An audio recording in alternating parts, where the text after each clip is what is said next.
Close your eyes and picture hell. Do you see endless flames, horned demons, and billions of souls screaming in agony? For centuries, this terrifying image has controlled nations and haunted nightmares. Yet what if I told you that almost everything you think you know about hell is actually a lie? What if the Bible never described a cosmic torture chamber, but instead pointed to a very real, physical place you could walk to today? A smoldering garbage dump outside Jerusalem called Gehenna? Welcome to Bible and Prophecy, where today we are peeling back 1,500 years of tradition to uncover a truth so shocking it might completely dismantle your view of God's justice. We are about to explore why Jesus never threatened pagans with hell but saved his harshest warnings for religious hypocrites, and why the original Hebrew meaning of judgment is far more urgent than you ever imagined. This discovery is controversial, but it is essential for every believer to understand. So before we reveal the mystery of the eternal fire, please take a moment to like this video, subscribe to Bible and Prophecy, and turn on notifications so you don't miss the truth that tradition tried to bury. Let's begin. Close your eyes and picture hell. Do you see endless flames, horned demons, and billions of souls screaming in agony? For centuries, this terrifying image has controlled nations and haunted nightmares. Yet what if I told you that almost everything you think you know about hell is actually a lie? What if the Bible never described a cosmic torture chamber, but instead pointed to a very real physical place you could walk to today? A smoldering garbage dump outside Jerusalem called Gehenna. Welcome to Bible and Prophecy, where today we are peeling back 1,500 years of tradition to uncover a truth so shocking it might completely dismantle your view of God's justice.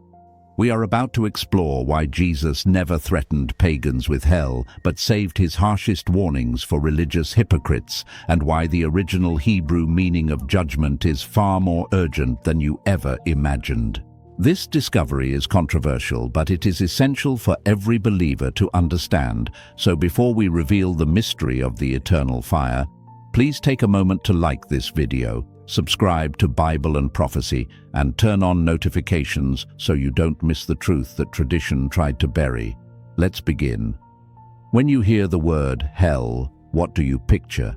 Is it flames licking the walls of a dark cavern, screams echoing off stone, or demons with twisted horns and jagged teeth? Maybe even a red-skinned devil with a tail and a pitchfork? If that is what comes to mind, you are not alone, because for most of my life that is exactly what I imagined too. But here is where the story starts to shift in a shocking way, because most of those terrifying images don't actually come from the Bible itself, but rather they come from somewhere else entirely. Think about the Middle Ages, a time of towering cathedrals, stained glass windows, and stone gargoyles, where fear was a powerful tool used by priests and artists who utilized dramatic images of fire and torment to keep people on the straight and narrow path.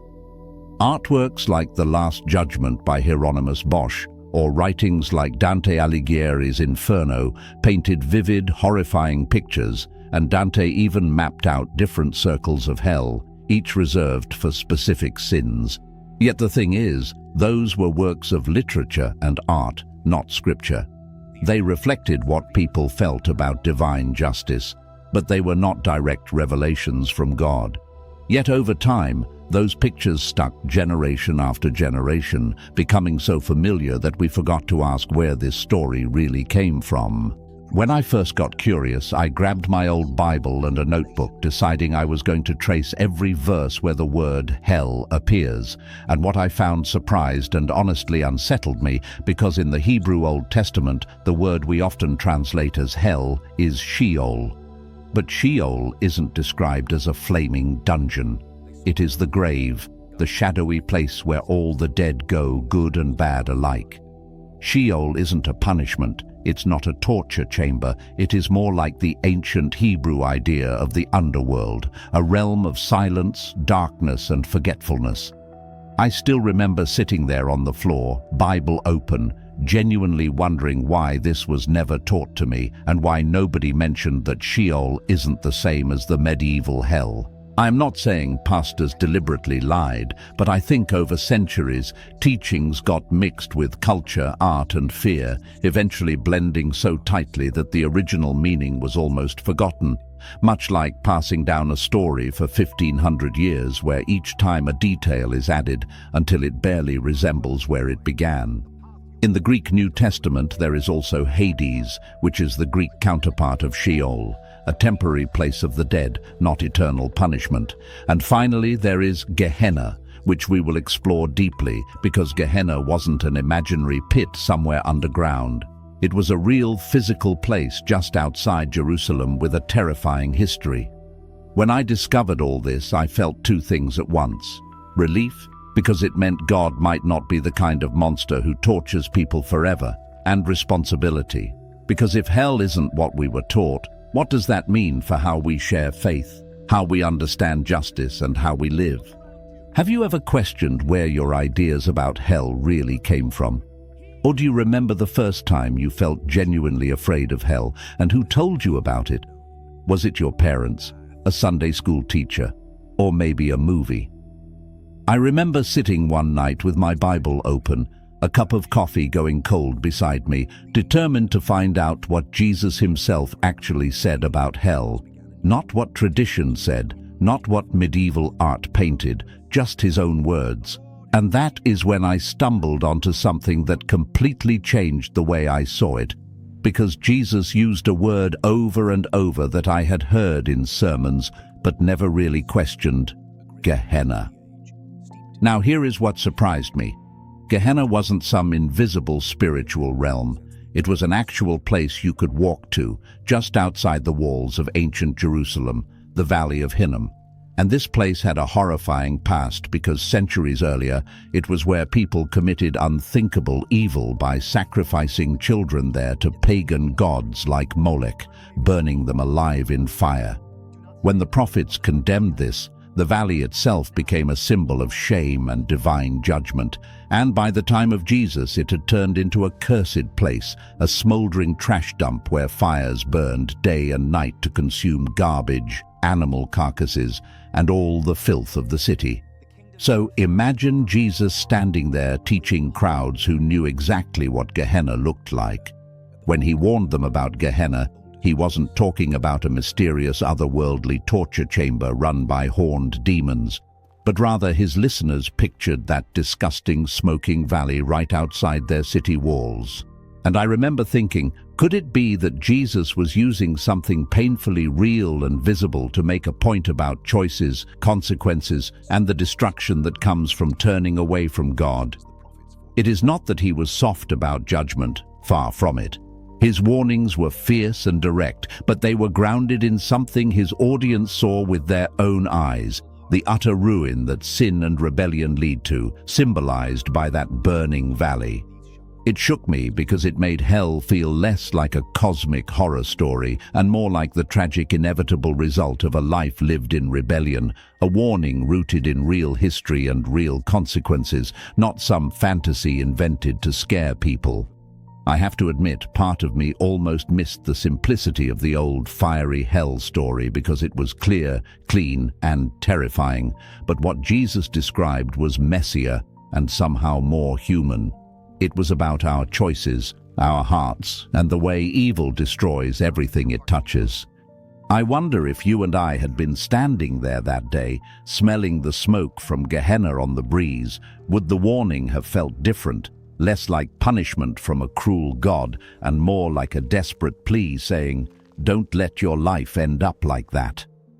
And here is something else I noticed.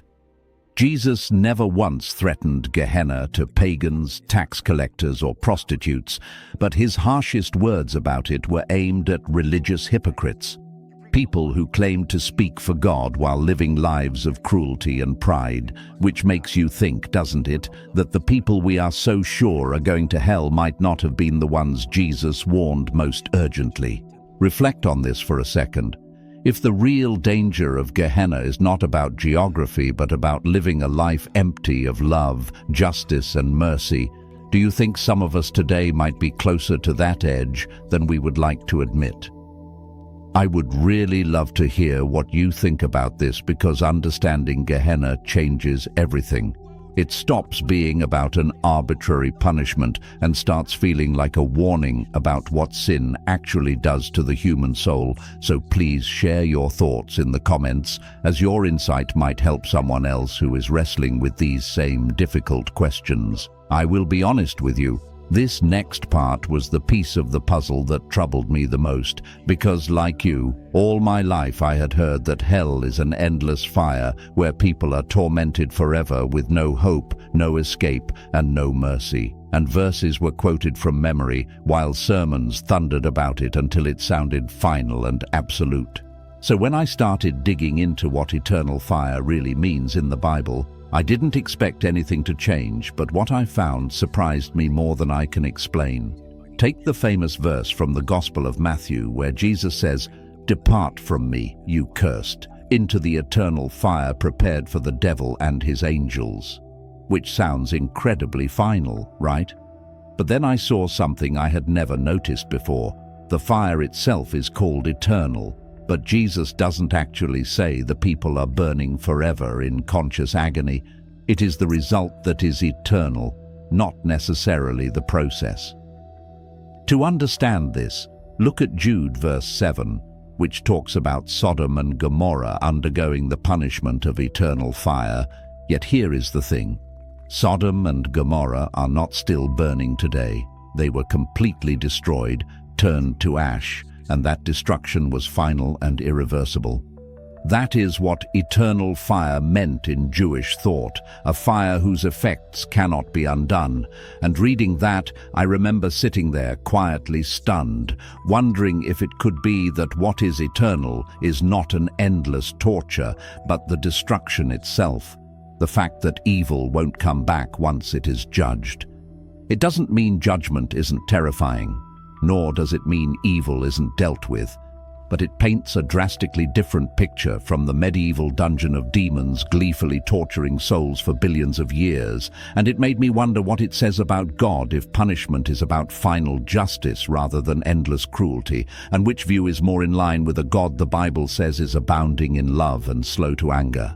If this perspective is opening a new door in your mind or even challenging what you've always known, I invite you to subscribe to Bible and Prophecy right now, because we are committed to asking the hard questions that bring us closer to God's true heart. And here is something that truly shook me.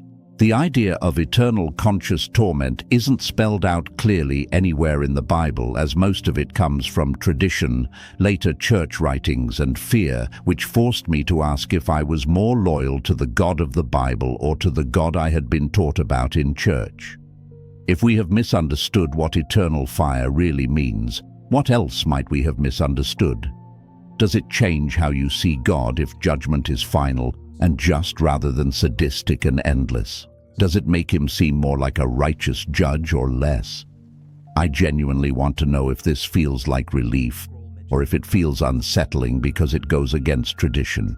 This might sound strange at first, but the more I studied, the more I started to see that judgment, even something as terrifying as hell, wasn't created because God enjoys punishment. It was at its core about love. Stay with me and think about it. What kind of God would he be if he just looked at the cruelty, injustice, violence, and evil in the world and did nothing? Imagine standing before him, knowing what people have suffered throughout history. The genocides, the betrayals, the unspeakable acts of harm, and God just shrugs and says, "It's fine." That wouldn't be love. That would be cosmic indifference. The Bible says again and again that God is just.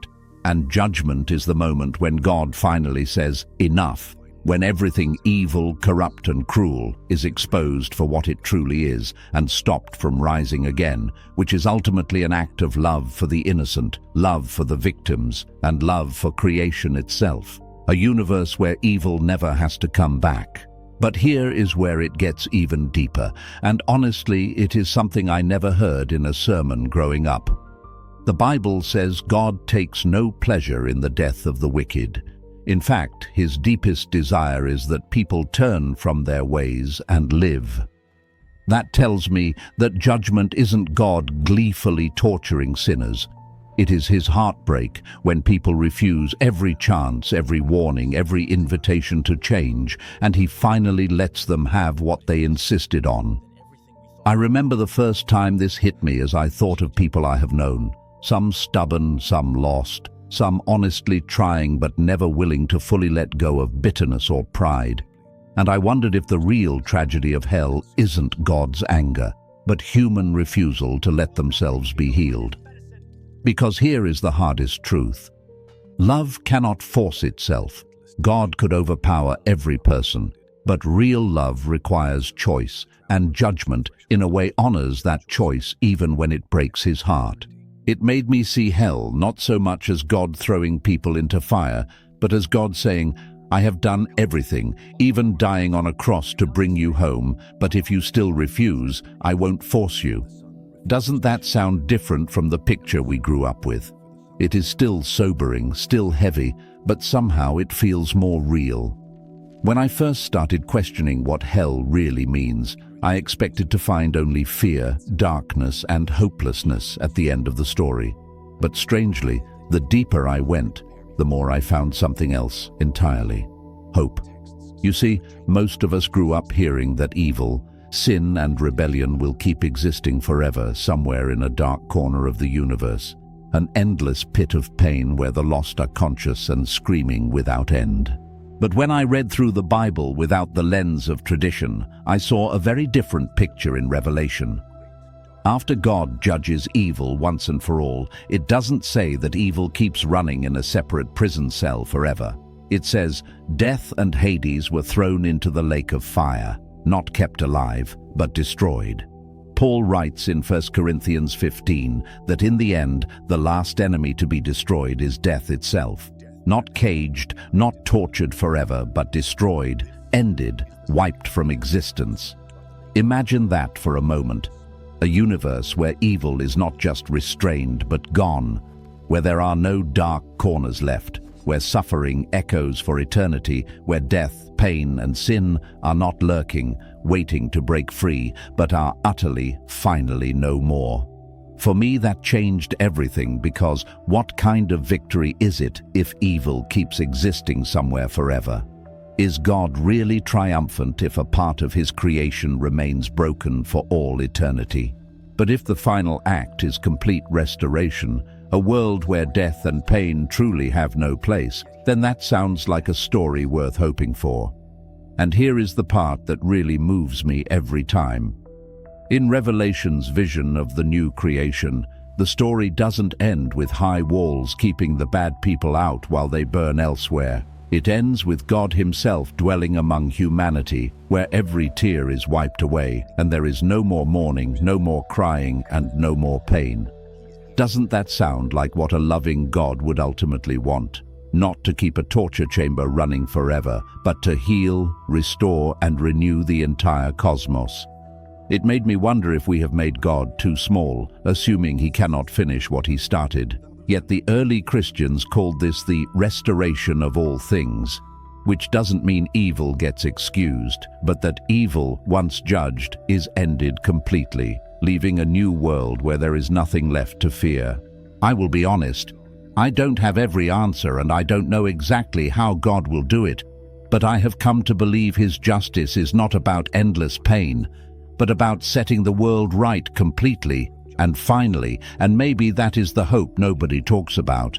Not that there isn't judgment, but that judgment itself is part of a story that ends in life. Think about this. Does this make God's story feel smaller or bigger to you? So here we are, after digging through old words like Gehenna and wrestling with the idea that judgment could come from love. But the question that haunted me is why we lost this perspective, and the answer, it turns out, is painfully human. Over the centuries, fear became a tool to control people, and as empires rose and fell, the story of hell hardened into something darker and colder, where images from Dante's Inferno captured imaginations far more powerfully than the Bible ever did. But even back then, not all Christians believed in eternal conscious torment. Some believed in annihilation or ultimate restoration, meaning the traditional view was never the only view. We just stopped talking about the others. This matters so much today because when we only see God as an angry judge, we miss who he really is: a healer, a restorer, and a lover of justice who hates evil precisely because he loves people. When I finally saw this, it didn't make me dismiss hell. If anything, it made it more sobering because it revealed that hell is the tragic end of turning away from love itself, which challenged me to look at my own life and ask, am I choosing bitterness, pride, and selfishness, the things that belong in Gehenna, or am I choosing mercy and forgiveness? Because if the final story is about God destroying evil forever, then the invitation right now is to let him destroy it inside me, to let him burn away the hate and fear before those things destroy me. The Bible's vision is breathtaking, not a split universe where heaven and hell run forever in parallel, but a single healed creation where only love remains. So, what if we started living as if that hope were real, living lives so full of grace that people saw something worth following? I will leave you with this question. What story does your life tell the world about who God is? If this message has touched your heart or sparked a new hope in you, please subscribe to Bible and Prophecy and share this video with someone who needs to hear it. May we all keep seeking truth, loving boldly, and letting grace have the final word. Until next time.